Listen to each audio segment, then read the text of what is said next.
नमस्कार मित्रांनो, भारत साऊथ आफ्रिकेमध्ये झालेल्या सुपर 8च्या पहिल्या मॅचमध्ये साऊथ आफ्रिकेने 188 रनचा टार्गेट दिला होता भारताला, परंतु भारत फक्त 111 रन करू शकला आणि सगळ्या विकेट गमावल्या।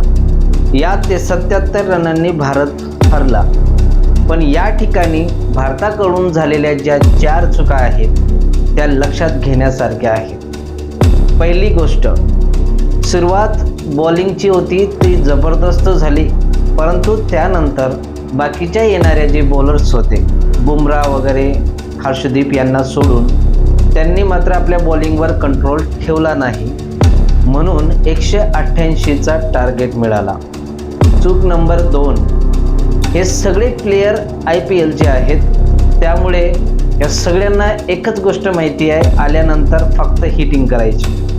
पण सिच्युएशन आणि कंडिशन या जागेवर समजा रोहित शर्मा किंवा विराट कोहली राहिला असता तर त्याने सिच्युएशन समजली असती आणि त्या पद्धतीने खेळला असता।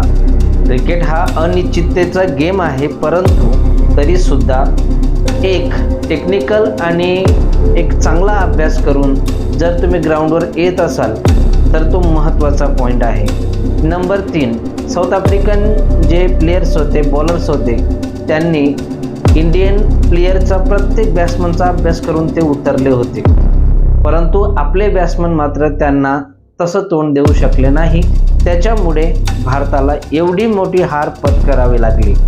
चौथी आणि सगळ्यात महत्त्वाची गोष्ट, सगळ्याच बॅट्समनने घाई जास्त केली, जसं पाकिस्तानने भारताविरुद्ध मॅच खेळताना घाई केली।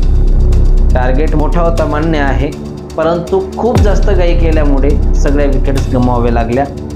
तुमचं याच्यावर काय मत आहे मला कमेंट सेक्शनमध्ये नक्की कळवा आणि या व्हिडिओला जास्तीत जास्त लोकांपर्यंत शेअर करा।